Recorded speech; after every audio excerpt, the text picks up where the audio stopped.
A Rede Globo vive grande momento de total crise financeira por causa da queda de audiência, de faturamento e da qualidade da programação. Entenda.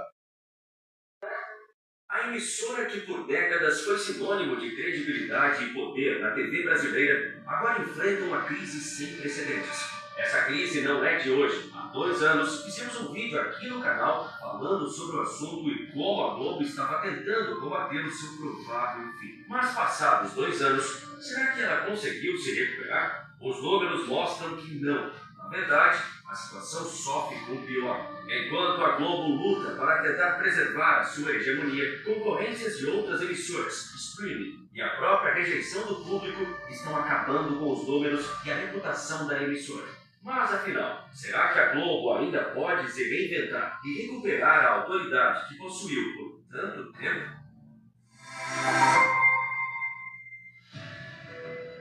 Durante décadas, a TV aberta, mais especialmente a Globo, foram protagonistas quando o assunto era entretenimento e informação. Momentos em que o Brasil inteiro parou, como a cobertura do 11 de setembro, o último capítulo de Avenida Brasil e o 7-1, só existiram porque a Globo estava presente fazendo transmissões. Contudo, você não vê mais cenas como essas. De uns tempos pra cá, a audiência despencou e as pessoas não estão mais ligadas na Globo. Com exceção de programas antigos, como Fantástico e Jornal Nacional, as pessoas nem sabem mais o que passa na programação. A própria Globo admitiu ter perdido 1/4 de sua audiência nos últimos 6 anos. Com essa queda nos números, a família Marinho teve que colocar ordem na casa, iniciando a primeira rodada de demissões em 2023. Nessa primeira leva, foram mandados embora nomes como Juliana Morrone e até mesmo o repórter Regis Geze, que tinha 33 anos de casa. Mas a crise não foi estancada. Na verdade, ela estava apenas começando, e as próximas grandes vítimas foram as novelas da emissora. Enredos repetitivos, clichês e uma produção que segue fórmulas desgastadas não ajudaram a manter a popularidade das novelas frente a um público cada vez mais exigente. A popularização do streaming mudou o gosto do brasileiro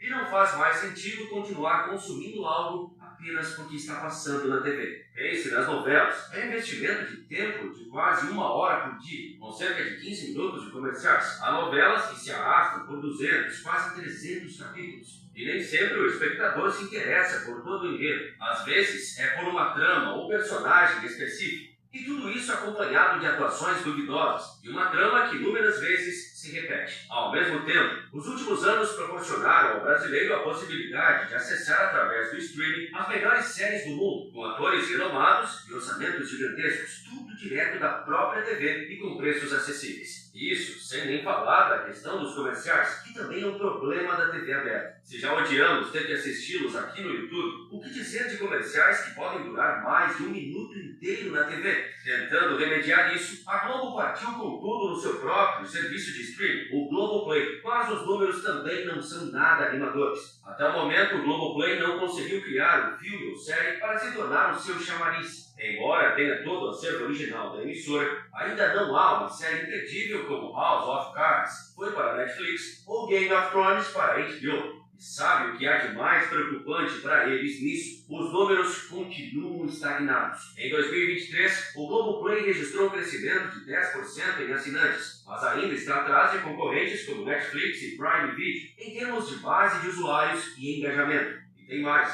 Embora tenha crescido, esses números são ilusórios. Enquanto serviços como a Netflix contabilizam apenas seus usuários pagantes, a Globo também inclui no cálculo aqueles que apenas acessam serviços gratuitos como a grade de TV aberta e transmissões especiais.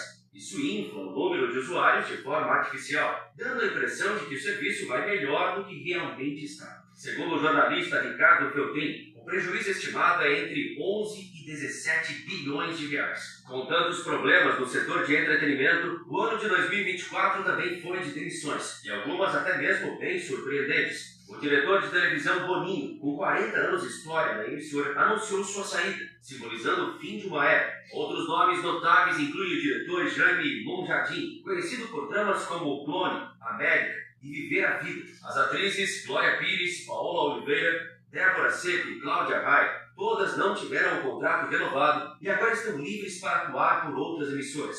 Outro efeito disso é os estudos que a emissora vem fazendo sobre a possibilidade de se desfazer do Projac, que por décadas foi o mais próximo de uma Hollywood brasileira. A emissora estaria estudando uma proposta de venda para um grupo estrangeiro que tem como objetivo construir um condomínio residencial de alto padrão na área de milhares de metros quadrados e que atualmente serve como estúdio, cidades cinematográficas e instalações para a emissora. Segundo informações de dentro, o acordo buscado pela emissora seria a venda, mas posterior ao aluguel, para que continuasse utilizando das instalações. Mas não se sabe como andam as negociações e se ela vai mesmo sair do papel. Só que isso já mostra que há certa pressa da emissora em mudar o seu plano de negócios e que a produção em massa, que foi a regra por décadas, pode ser mesmo insustentável. Mas se a Globo parar de fazer novelas, do que ela vai viver? Do futebol, certo? Afinal, ela foi a casa do Brasileirão e da Libertadores por décadas e não vai deixar de ser.